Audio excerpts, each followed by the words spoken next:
This message is brought to you by Alliance Bible Church located in Mequon, Wisconsin. Our vision is to captivate generations with the satisfying gospel of Jesus Christ. For more information about Alliance Bible Church or other resources, please check out our website, myabc.church.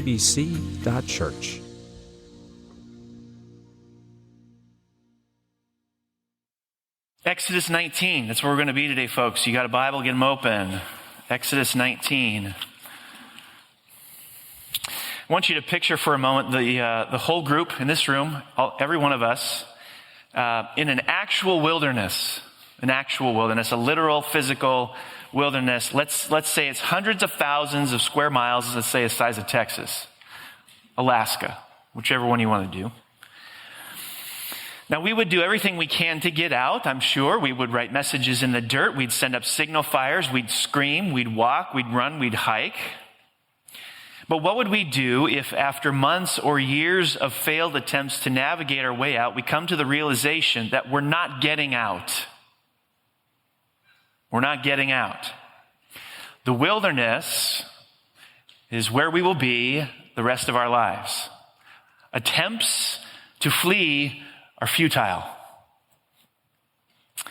How would our thinking processes change? I would imagine that instead of strategizing an escape, we'd start strategizing for long-term survival. I'm sure that would be on our list.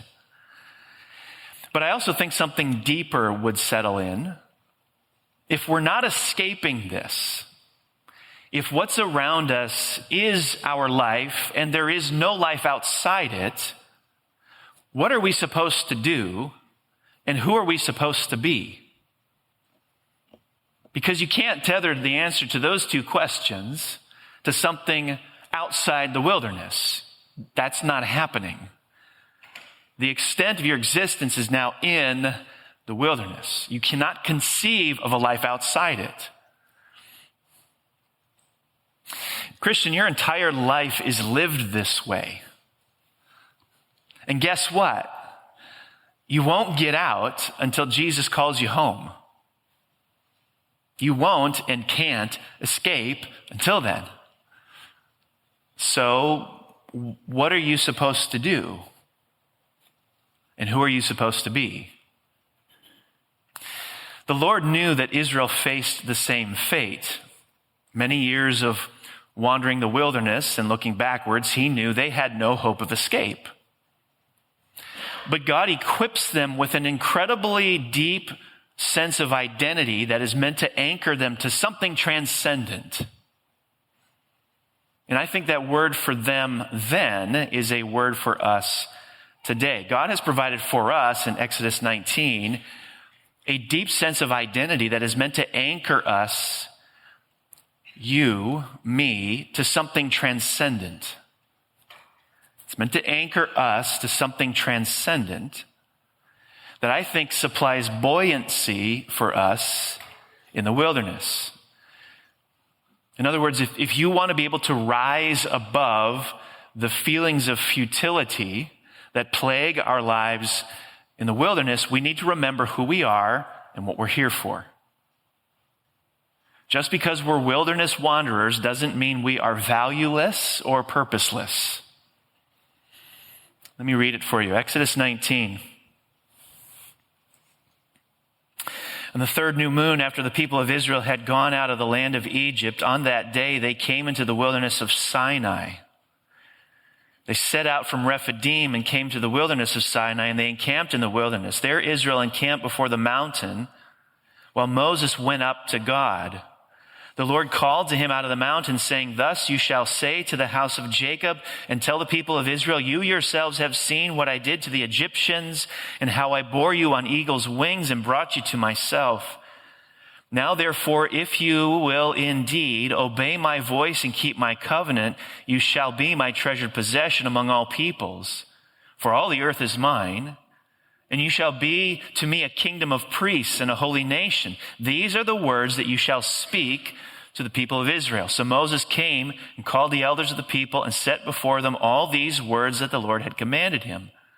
And the people answered together and said, "All that the Lord has spoken we will do." And Moses reported the words of the people to the Lord. Here's what we're doing. Wilderness wanderers. Here's what God does in these verses. Word for them then is a word for us today. As wilderness wanderers, we're going to look at who we are and what we're here for. Who we are and what we're here for. First, who we are. Now, just a bit of context. Israel has crossed the Red Sea, right? We've been tracking their journey. They've been through the wilderness, and up until this point in the story, now they come to the base of Mount Sinai. There's a transition that happens here from movement to staying put. It happens here. In Exodus 19, from movement to staying put. Israel is going to be at the base of Mount Sinai for the better part of a year now. Now, let me pause here. Think about this in context. They have been in almost constant motion and movement since coming out of Egypt.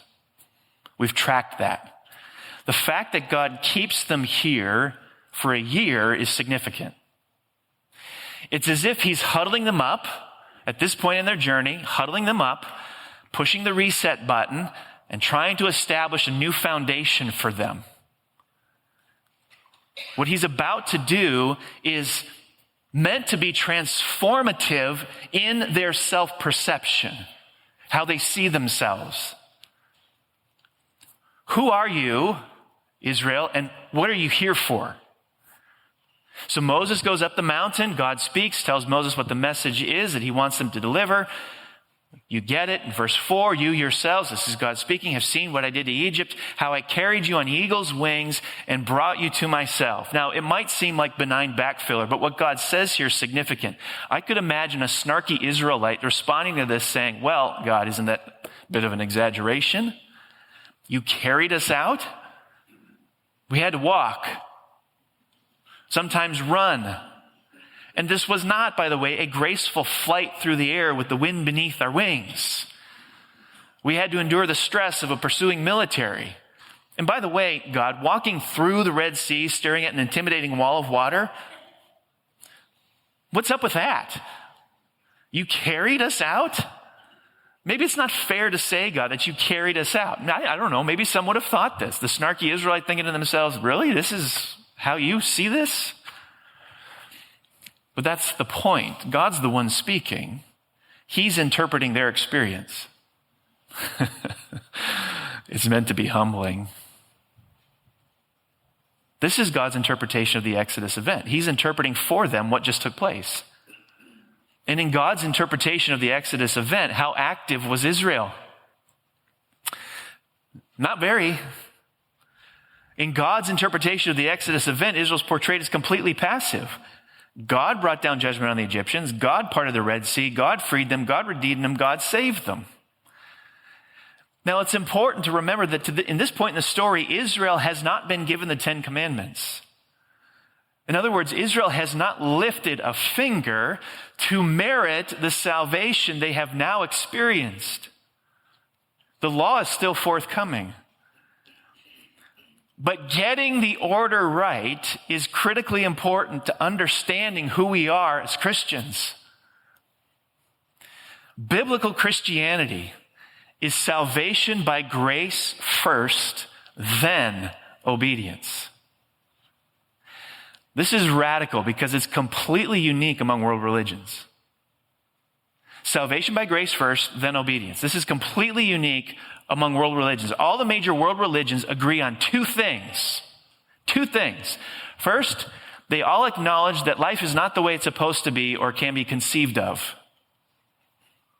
And second, they all offer some sort of ideal world or life. That's where the similarities end. Whether it's Hinduism, Buddhism, Islam, they all have a motto that says, I live right, I do right, then I'm accepted and blessed.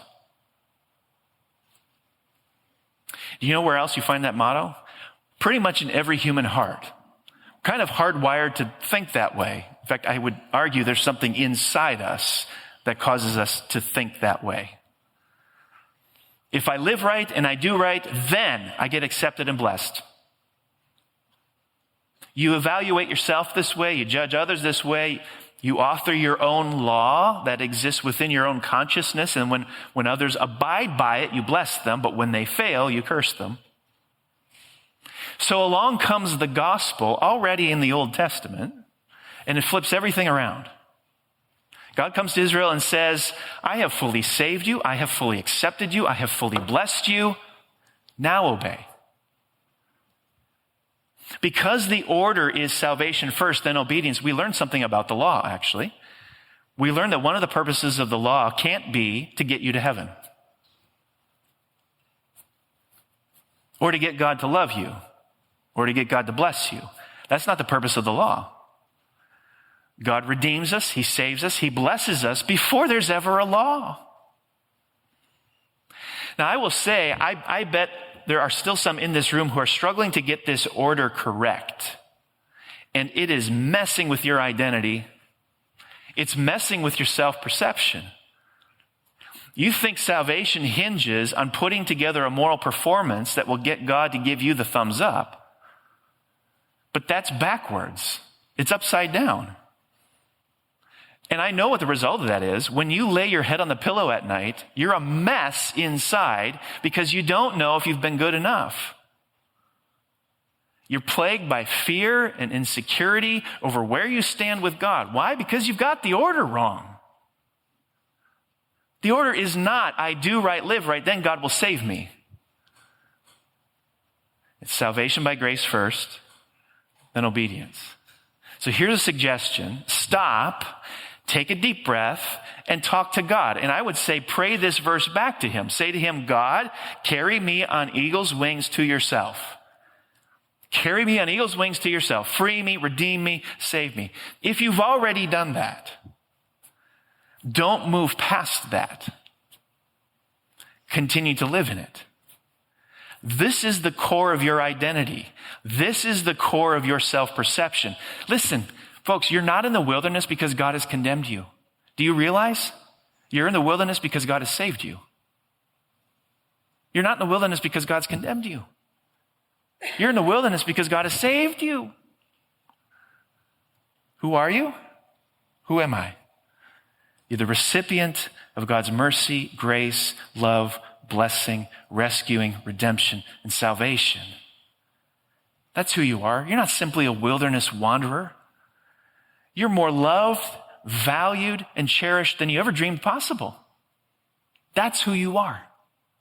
Before you're anything else, that's who you are. The late NFL football player Demaryius Thomas' mother was arrested and sent to prison when he was just 11. He writes, at the time, my father was in the military. My mother and stepfather and grandmother were locked up. From that day on, I was basically an orphan. I came home from school that day and I thought, where do I go now? Some of you know his story. He eventually made it through high school, college, became a standout wide receiver.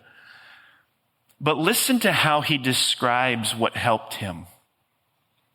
He's living in his own wilderness.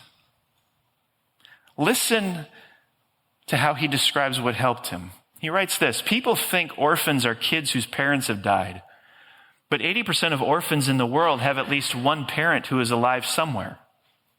There are millions of kids just like me all across the U.S. and hundreds of millions all over the world. We rely on the kindness and the couches of others to get us through the day. I had multiple high school coaches who looked out for me, multiple college coaches, deacons, pastors, aunties, uncles, friends. If even one of those people had let me slip, would you even know my name? Maybe not. I talked to a lot of kids who have parents in prison or who left them when they were young for one reason or another. I know the anger, the pain, the fear, especially the loneliness. They just want somebody to say, I care about you. But that doesn't happen enough, so they get into trouble. And then he says this, as men, as athletes especially, we don't like to talk about love.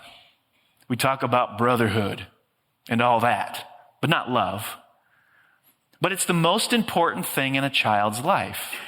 More important than the kind of school you go to, or what neighborhood you live in, or even if you grow up around drugs and violence. And he finished saying this. He said, if you are loved, you'll make it out. If you are loved, you'll make it out. I think it's one of the things that the Lord's trying to impress upon the people of Israel. It's one of the things he's trying to impress upon us as Christians. If you are loved, you're going to make it out. You're going to get through it. So as wilderness wanderers, first and foremost, we have to remember who we are. Do you know who you are? You are more loved, valued, and cherished than you ever dreamed possible. Before you're anything else, that's who you are. Second, what we're here for. When the Lord saves us by grace and leads us into the wilderness, he does so with purpose. So we actually have a mission. Now, the foundation is who we are. Who am I? I'm the recipient of God's mercy, grace, blessing, rescuing, redemption. I'm more loved, valued, cherished than I ever thought possible. That's who I am. Once we get that established, then we can talk about what our mission is in the wilderness. And God does give it to them. He gives them a purpose in the wilderness. Let me show it to you. Verse 4, you yourselves have seen what I did to Egypt and how I carried you on eagle's wings and brought you to myself. Now, if you obey me fully and keep my covenant, then out of all the nations you will be my treasured possession. Although the whole earth is mine, you will be for me a kingdom of priests and a holy nation. These are the words you to speak to the Israelites. So, in addition to being Israel's mission statement, these verses also serve, by the way, as a preface to the Ten Commandments. God is going to give them the Ten Commandments in the next chapter. So these verses preface them, and together they're showing us the role that this law will have in Israel's collective life. The law is, in a way, their mission statement. But it doesn't just give them something to do. This is not about keeping them busy. By doing it, by performing it, they also become something. There are three terms that God uses to describe the kind of effect the law is designed to have in their lives. Three terms. Three terms are treasured possession, kingdom of priests, holy nation. By the way, also repeated in the book of 1 Peter, which is a book about wilderness wandering. We looked at this a year ago, 2 years ago, whatever it was. Christians as exiles. Christians as wilderness wanderers. Interesting that Peter picks up this same language from here to write to these Christians who are exiles. These are the three terms. Each of these labels points towards a mission we have in the wilderness, a purpose in the wilderness. Let me show them to you. The first purpose is to commune with God. This is from this term treasured possession. Let me explain this. So the first effect the Ten Commandments are to have in Israel's life is to make them God's treasured possession. This is a very interesting term. It refers to a king's personal treasure, and we need to understand that against the backdrop of absolutist monarchies of Israel's day. In those monarchies, the king was the theoretical owner of everything in the kingdom. The toy playset you got in your backyard, you don't own that. That belongs to the king, right? The car you drive doesn't belong to you. It belongs to the king, right? You name it, belongs to the king. Absolutist monarchies. The king is the owner of everything. Now, within this total ownership, he might gather together and lay aside things that he specially prized in a unique way. That was his choice, personal treasure. That is what this means. Out of everything he's got, he might say, that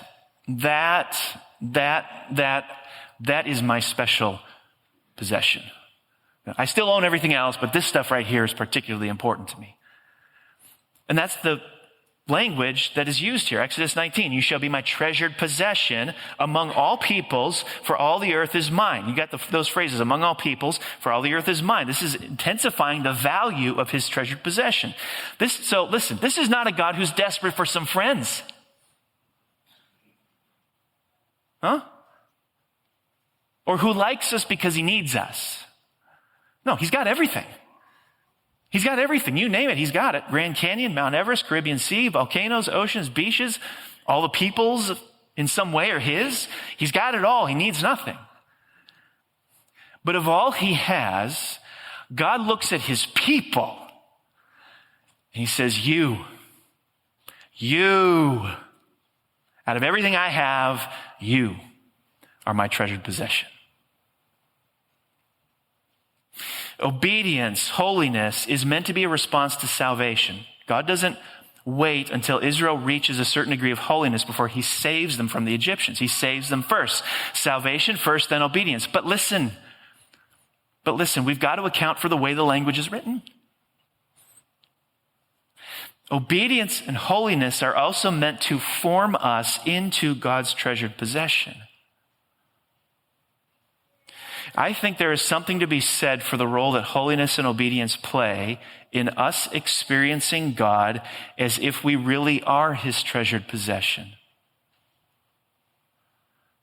Even though we're saved by grace, we get stuck in sinful habits that are often subtle. And when that happens, we may not experience God as if we really are his treasured possession.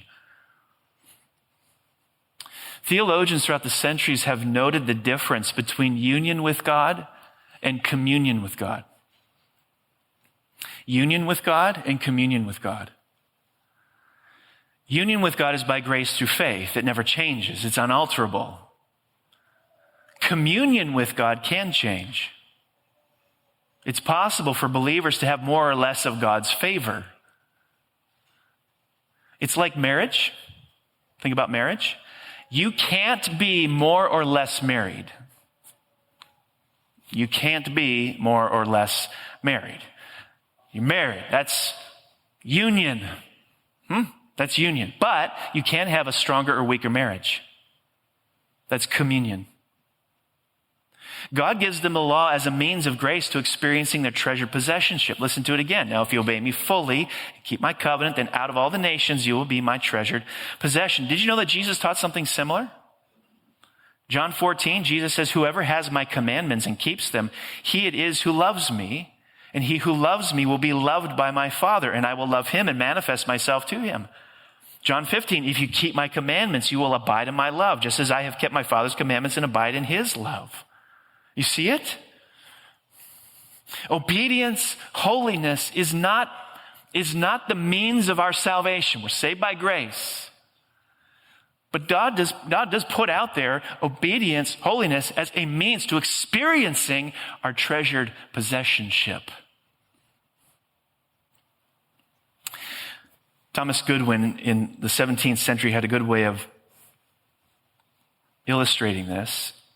He wrote that one day he saw a father and a son walking along the street. And suddenly the father swept the son up into his arms and he hugged him, he kissed him, told the boy he loved him. And after a minute, he put the boy back down. And he writes, was the little boy more of a son in the father's arms than he was down on the street? No. Objectively and legally, there was no difference. But subjectively and experientially, there was all the difference in the world.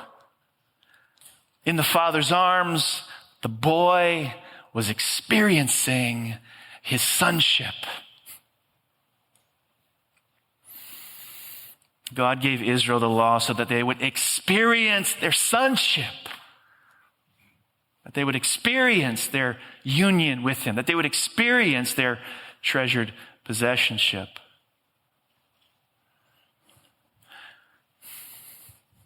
Second, our first mission is to commune with God. Second is to project God's likeness to the world. Project God's likeness to the world. You see this in the label kingdom of priests. Now, when God talks about kingdom of priests, he's referring to the Israelite priests that served in the tabernacle and temple, not necessarily our modern understanding of what a priest is. Israel as a whole, he's saying, was to serve a priestly function similar to the priests in the tabernacle. The priests represented the Lord. Aaron, chief priest, had garments that were made of the same material as the curtain of the most holy place. The most holy place was where the Lord powerfully and magnificently manifested his presence. This suggests that Aaron represented the Lord's presence. He projected God to the people. The word glory is used in Exodus only of the Lord, with the significant exception of Aaron's garments. In this sense, then, Aaron bore God's glory to the people. They themselves could not go into the most holy place to witness God's glory, but they could see Aaron and witness God's glory there. So the individual priest displayed God's glory to the people. He represented God to the people. But here, God's call is for Israel, the entire people of Israel, to be a kingdom of priests. They all would represent God. They all would represent God. To whom? To each other, to the world. Did you know that you are God's representative in the world? This is part of your mission as a redeemed follower of Jesus Christ. To represent God everywhere you go. If the law is the very outworking and essence of God's character, and Israel was to embody that, then being in God's image isn't just a statement of human dignity, it also calls to action. It's a mission statement. So as God's people live out the law, they manifest the presence of God. They image God. So the law shows us who we were made to be, the image of God in the world. You know, one of the clearest ways to find this, to see this in the New Testament, are the virtue and vice lists. How many are there? There's a bunch of them. Virtue and vice lists. What are they there for? Why talk about this? Because as the unique people of God, you have a mission, a lofty mission, a noble mission. You've been redeemed to represent God to each other in the world. Third is to form a unique community, holy nation. God says here that one of the purposes of the law and obedience to it is to make Israel a holy nation. That is, Israel was to reflect God's distinctive character to each other in the world. Now, as the preface to the Ten Commandments, we can see that the Ten Commandments were given to mold Israel into a radically new community. A community the likes of which the world had not seen. So if the Ten Commandments were to mold Israel into a holy nation, a radically new community, one aspect that we see is that a holy nation, this radically new community, is God-focused, God-centric, God-loving. The first 4 commandments of the 10 are concerned with Israel's relationship to God. It is God-centric. It is God-focused. It is God-loving. So I can extrapolate from that and say, Christian, no group of people ought to be talking more about the Lord than we do. No group of people ought to be saturated in the Word of God more than we are.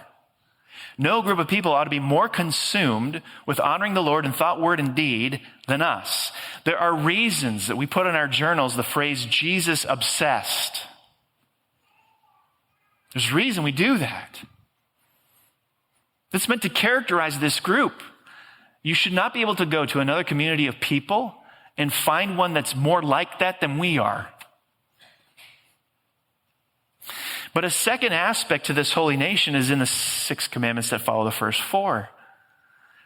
They demonstrate beauty in their relationships with each other because the final 6 commandments are all about what loving your neighbor looks like. So there's a Jesus obsession about us. It's what should characterize us in the wilderness. God-centric, God-focused, God-loving, God-obsessed. But then also we're meant to be a community that treats each other in unique ways.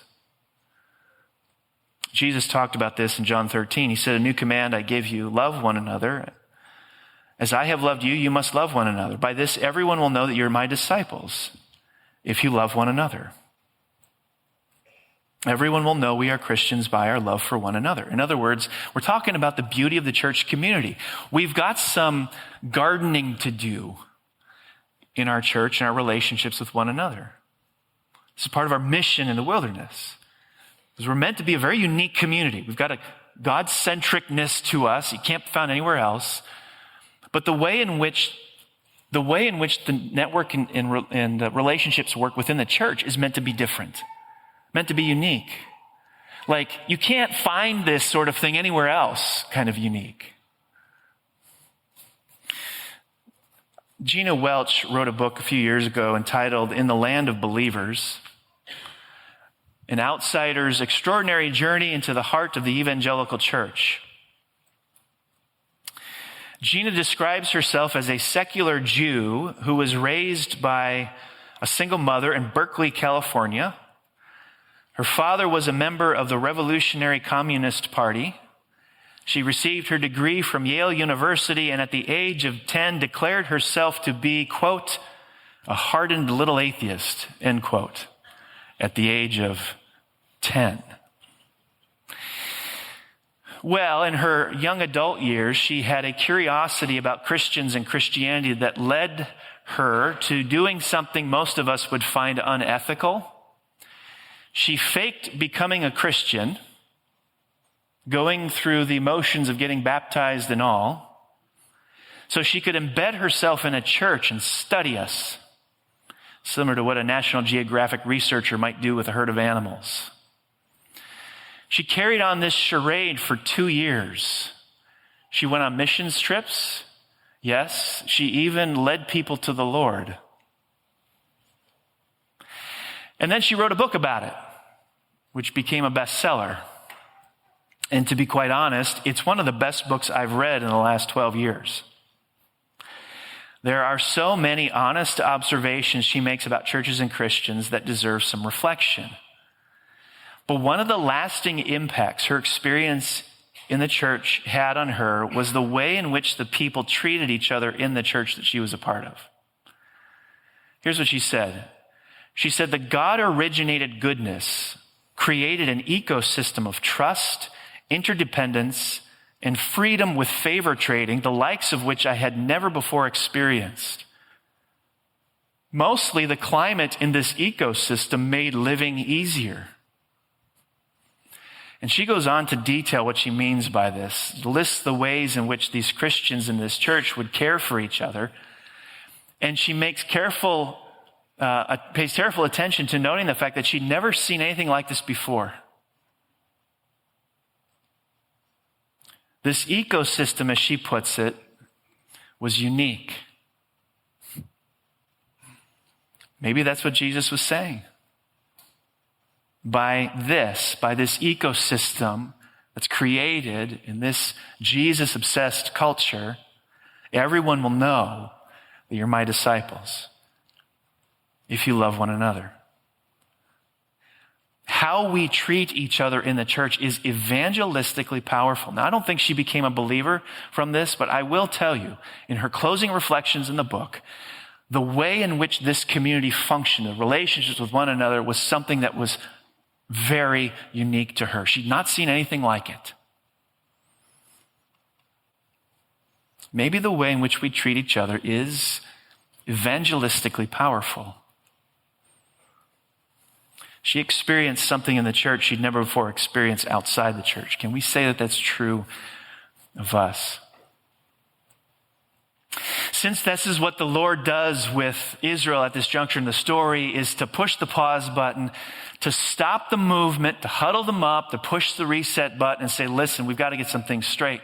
You don't know who you are and you don't know what you're here for, so I need to clarify that for you. That's what I want this message to do. We're huddling up. You've been frantic with your activity throughout the summer, maybe your lives. I want to push the pause button, hit the reset button, huddle us up and say, okay, who are we? What are we here for? Who are we and what are we here for? You're not in the wilderness because God has condemned you. You're in the wilderness because God has saved you. Who are you? You are the recipient of God's mercy, grace, love, blessing, rescuing, redemption, and salvation. You're not simply a wilderness wanderer. You are more loved, valued, and cherished than you ever dreamed possible. Before you're anything else, before you're a spouse, a husband, a wife, a parent, a worker, a church attender, a church member, before you're anything else, that's who you are, Christian. Additionally, you're not in a wilderness to wander this for no reason. The wilderness is a place where God invites us to commune with him. He wants you to know him. He wants you to experience your treasured possessionship. The wilderness is a place where we represent God to the world and others. There's a God-likeness that's meant to be characteristic of us. And the wilderness is a place where we as a group of redeemed believers form a unique community of people obsessed with Jesus and loving one another in ways that create a community not found anywhere else on the planet. You want to know what life in the wilderness is supposed to be about? That's it. That's who you are, and that's what you're here for. Let's pray.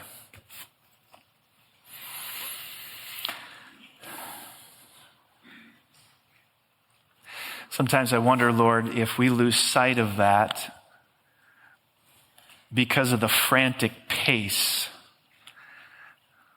that we're running at. We lose sight of who we are. We forget who we are. We forget that before we're anything else, we are more loved, valued, and cherished than you ever dreamed possible. Lies try to get inside our head and our hearts that tell us we're nothing. You're nothing.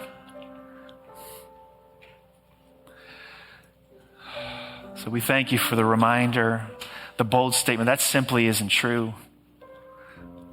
Before we're anything else, we are the recipients of your mercy, your grace, your love, your salvation. So Lord, I pray that you teach us to rest in that first. And Lord, you save us, you bring us into the wilderness, you give us purpose. You want us to commune with you. You don't send us out into the wilderness and wait at the edge of it and watch what unfolds. No, you come with us. Because there's something you're after. Something you're after that's better than fixing circumstances. You want us to know you. Perhaps the wilderness is the best place for us to learn to know you. And Lord, we know that you've commissioned us to be a unique community of people who project you to others, to the world, who are formed into a community that is utterly unique. And I pray that that would be true of Alliance Bible Church. We want to bear your likeness in everything we think and everything we do and everything we say. So Lord, I pray that you'd help us to remember the gospel story. This is it. We have been accepted through the life, death, and resurrection of Jesus Christ and transformed into a new people. We worship you for that now. In Jesus' name, amen.